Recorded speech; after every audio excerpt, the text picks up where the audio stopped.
ગણપતિ બાપ્પા મોરિયા. આજે આપણે ગણપતિ બાપ્પાને 56 ભોગ ધર્યા છે. તો જોઈએ શું શું છે.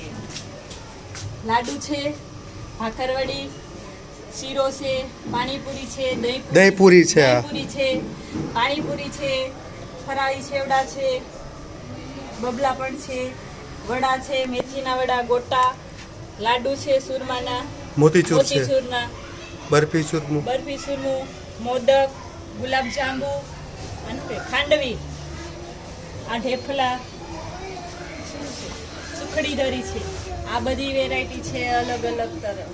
ઓલા ઢોકળા છે, સમોસા છે, મકાઈનો સેવડો બનાવ્યો છે. ફૂલ ડીશ છે. આ ડીશ નવી લાગે છે. આ શું છે? મકાઈની ચીપ, મકાઈ ટીકા, ચિપ્સ. આ ફૂલ ભાણું છે ભગવાનનું.